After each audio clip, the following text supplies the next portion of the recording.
was with someone for 4 years and it was really horrendous at the end. So I wrote a poem about it. Serves him right. And he's not here either. Fantastic. Okay.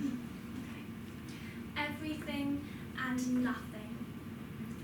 Loops and loops and loops and loops I run around the park. Therapy to iron out any lingering question marks, and minutes unfurl into hours, and street lamps glower like hot coals when the heavens bleed dark. I ran and ran, unwinding my thoughts, detangling them like knots of matted hair, distorted and deformed, contorted and disproportionately careless. They scare me senseless, with the sharp teeth of a comb scraped through my mind, petrified of discovering what was there, but I was always knowing what I would find. A gaping empty space waiting behind walls of eroding stones and chipped building bricks of this life we tried to pre-design, but it's making us feel so shit. I feel so shit all the time, and as I reach the end of the street, an untied lace nicking at my feet, I swallow and exhale this nighttime air, exasperating and gasping. I let my heart tear, I let my knees fall, let the skin graze and break as it hits the concrete, knowing full well that I will be the one who has to admit defeat. Because he doesn't speak. He won't speak. You won't ever stand up and speak. This sinking, bitterly frustrated aggression with myself for being so blind, so blinkered to this fake reality we were just repeating day after day, night after night, mindlessly depleting and retreating deeper into a monotonous and ongoing grind. The hints I scattered of diamond rings and tiny infant bodies wrapped in slings and countryside back gardens sprouting with radishes in the spring. You let me indulge and share these dreams. You wove your anemic strands to attach together the seams, because you couldn't say you did not love me, that you never loved me, that you were uncertain and unsure.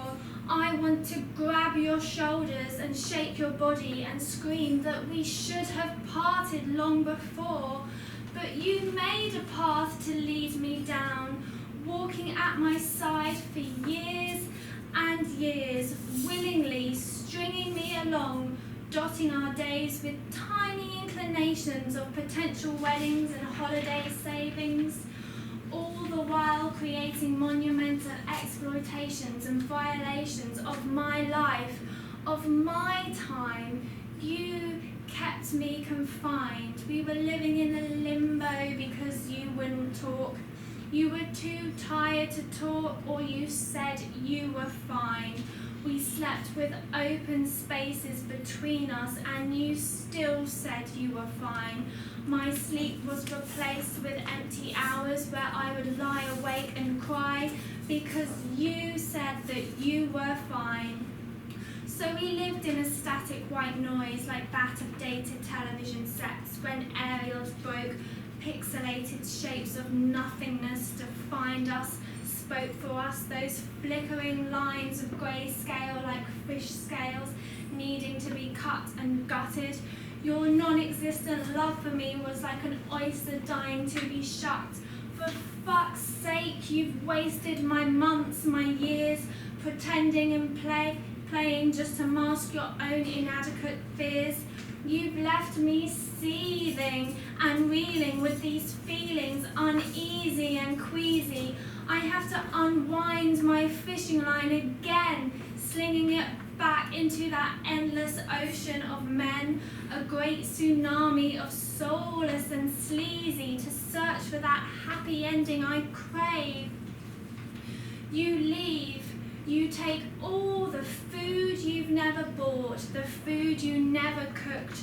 You stand crying in the kitchen with no responsibility or chivalry, full frontal denial of exile. I turn my back and cut the stems of daffodils I bought to make me smile, because your voice, your touch has left me riling, creating a taste of bile. And now I have to battle with myself, my ever-growing hatred and dislike of my body, of my skin, the way my voice sounds out loud and the way my voice sounds within, corkscrews of negativity ingrained for longevity. I question my lovable capability, if I'm capable to love, or if anyone is capable of loving me. These thoughts, they tease me. No man has ever wanted, do I only keep qualities of receiving a love which turns cold? No man has ever wanted to dive in and bask in this red-hot heat of white ignited love which I wish to hold. They only ever dip a toe into my tepid and unlovable soul. I want someone to love me so much that they would cut off their own leg. Not a love like, you can finish my crisps while I swiggle my beer dregs. This self-hatred grows and grows, it's circling my head like the raven of Edgar Allan Poe, and my evening and nights turn frightful and frantic, fragmented with anxiety laced in panic. I think of Leonard Cohen, who wrote his songs in the vast black cracks of the night, drinking capfuls and cupfuls of whiskey, slipping into an intoxicated state of genius as verse after verse he formed his words about kitchen knives and cutting throats and how it was a broken hallelujah. And I become him, a female version of him. Early hours are consumed by portraits drawn in ink, fueled with coffee and heavy lubricated with whiskey, injected with somnia and ejaculated on by men with tats. I bite my lip and I look at the ceiling, and I writhe in their expulsion of semen, hazily dreaming about reading these mindlessly demeaning stream of words about love and hate and everything in between.